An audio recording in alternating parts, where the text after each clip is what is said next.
다음 계절을 기다리듯 우리가 천년의 세월을 기다리는 세상이 있다. 그 환희로운 세상을 약속한 이는 과연 누구일까?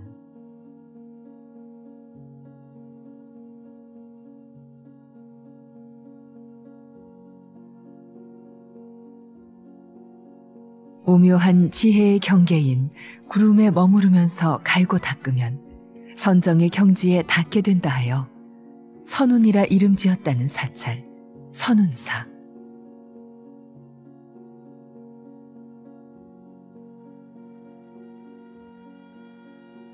김제 금산사와 함께 전라북도 2대 조계종 본사다. 천연기념물인 동백나무 숲은 붉은 꽃을 눈 위에 떨어뜨릴 겨울을 기다리고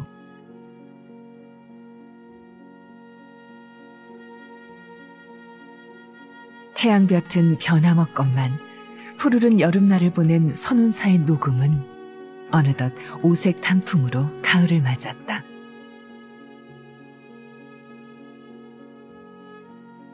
수많은 시인과 묵객들이 예찬하고 사랑했던 선운사.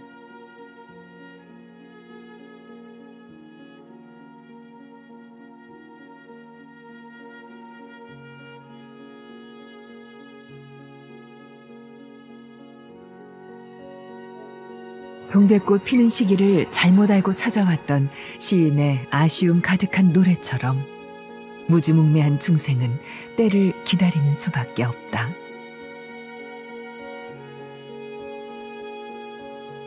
선운사의 창건도 그렇게 시작됐다.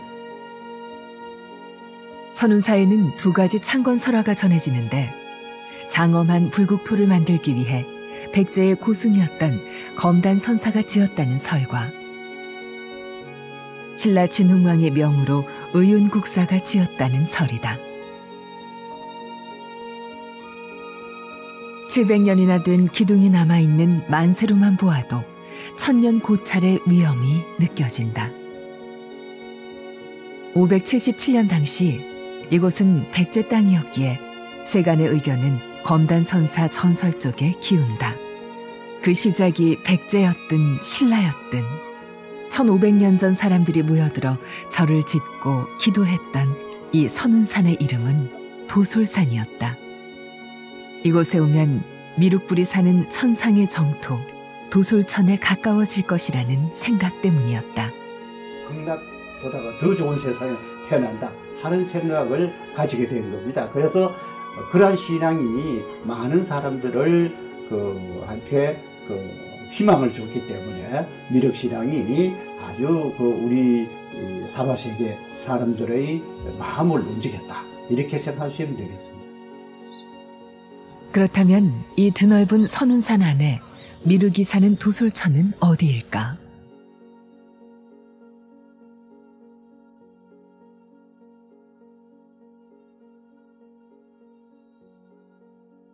선운사에서 오솔길을 따라 도솔천을 찾아가 보자.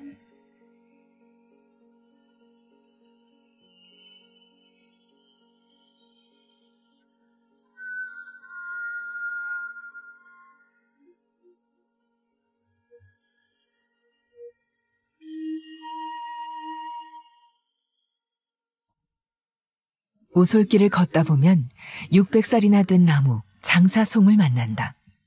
높이 23m, 둘레가 3m에 달하는 부채처럼 여러 갈래로 뻗은 반송이다.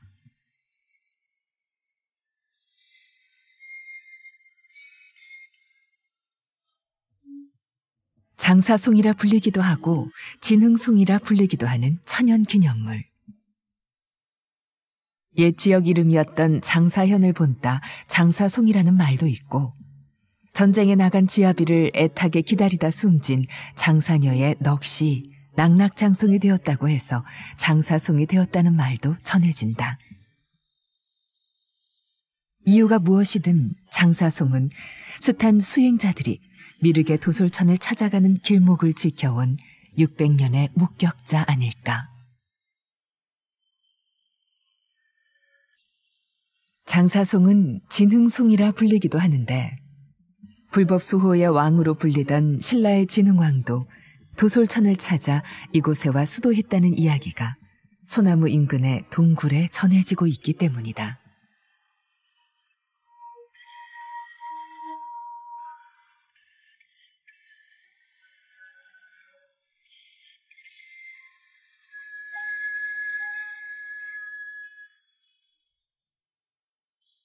진흥왕이 왕위를 둘째 아들에게 물려주고 이곳에 와서 수행 중에 미륵 3존이 나타나는 꿈을 꾸었다. 그 후 도솔왕비와 중예공주를 위해 동굴에서 가까운 곳에 절을 지었다는 이야기다.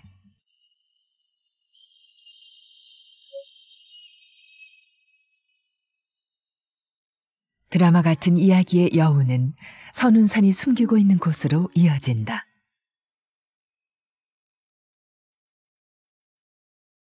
선운사의 산내 암자, 도솔암이다.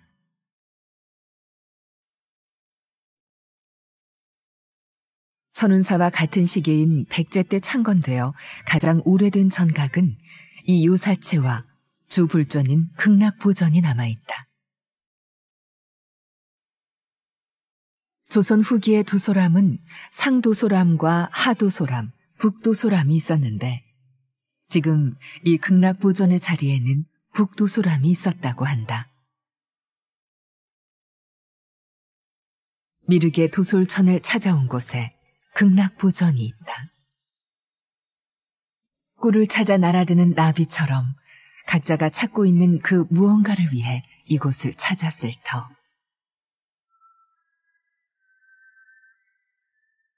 미륵을 만나러 가는 길, 잠시 쉬었다 가도 좋을 일이다.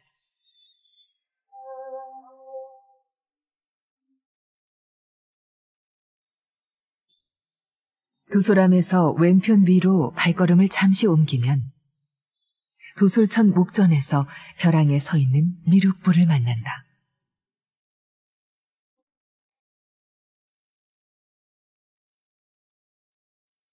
절벽에 새긴 부처 마의 불이다.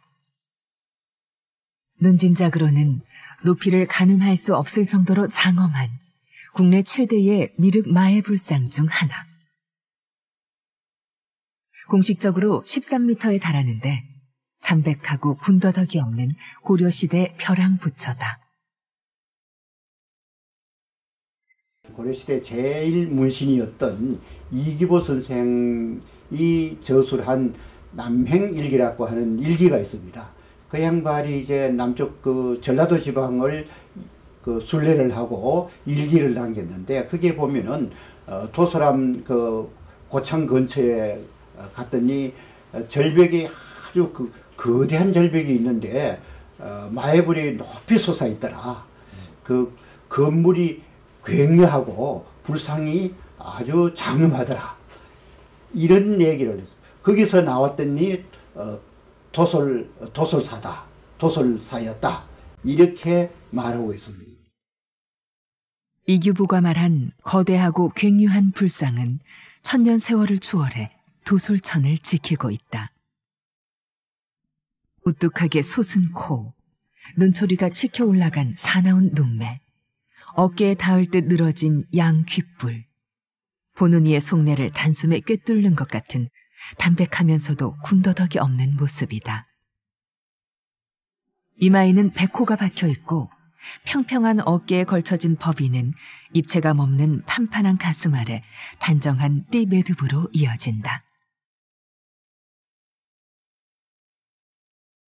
앞으로 쑥 내민 두툼한 입은 위에서 바라보면 미소를 짓는 듯하고 아래에서 바라보면 엄격해 보인다. 양손은 배 위에 손가락을 활짝 펴 모았다. 흘러내린 옷주름은 연꽃 대조화까지 늘어져 있고 도식적으로 크게 표현한 두 발은 양감이 없는 선으로 표현했다.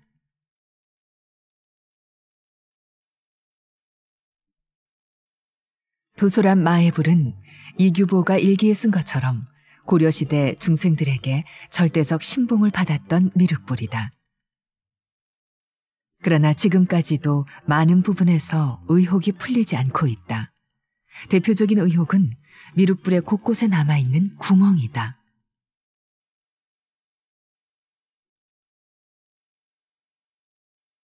학자들은 이 구멍에 나무나 철근을 넣고 마예불을 보호하는 공중 누각이나 전각을 세웠을 것이라고 말하지만 확실한 것은 알 수 없다. 왜 하필이면 이 깎아지른 절벽 위에 미륵불을 새긴 것일까? 문종을 전후해서 법상종이 아주 발달합니다. 굉장히 발달해서 아마 고려 전반기에 대세를 이룹니다. 아주 최대 종파를 이루게 되는 것이죠.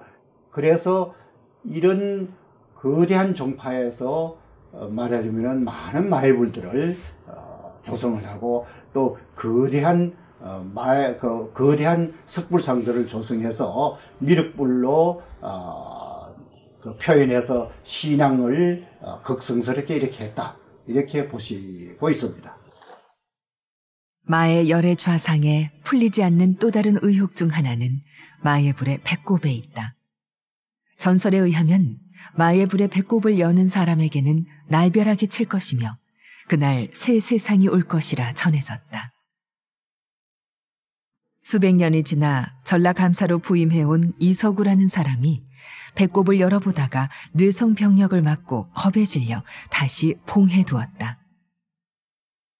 그 후 100여 년이 흘러 살기 힘들었던 농민들이 농민 봉기를 꿈꾸던 시대에 전라도 동학농민군 접주 손화중이 새 세상을 꿈꾸며 농민들과 함께 이 비기를 꺼내갔다고 한다.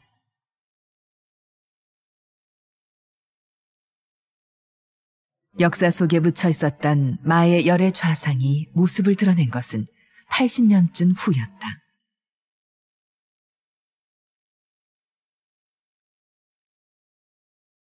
(1969년) 어느 봄날 25살의 불교 미술을 공부하던 청년 고고학자에게 최초로 발견된 것이다.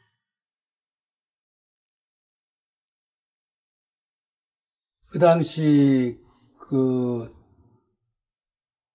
이 암벽이 아주 깎아질른 암벽이 눈에 딱 들어왔는데 소나무들이 많이 우거져 있었고 그 도소람은 아마 거의 창 걷는 데는 오래됐지만 인적이 없고 가끔 스님들이 이제 한두 분 계실 정도로 아주 한적했었어요. 가장 큰 충격은 일단은 제일 크다. 내가 본 경주에 아무리 큰 마이블들이 있었지만 이렇게 큰 마이블을 볼 수가 없었다. 이게 크다는 걸 그래서 압도한 거예요. 세상에 알려진 마예불은 단계를 밟아가며 국가 보물로 승격되었다. 1994년 드디어 보물로 지정되면서 본격적으로 마예불 주변부까지 발굴 작업이 진행됐는데 이때 발견된 다양한 편기화들이 또 한 번 학계의 이목을 집중시킨다.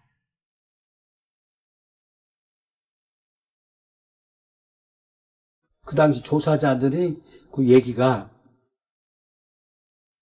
맨 밑에 층은 백제 것부터 나온다고 그랬어요. 백제 기와가. 이제 저들도 보여주고, 백제 기와가 나오고, 그 다음에 신라, 통일신라, 신라 기와가 나오고,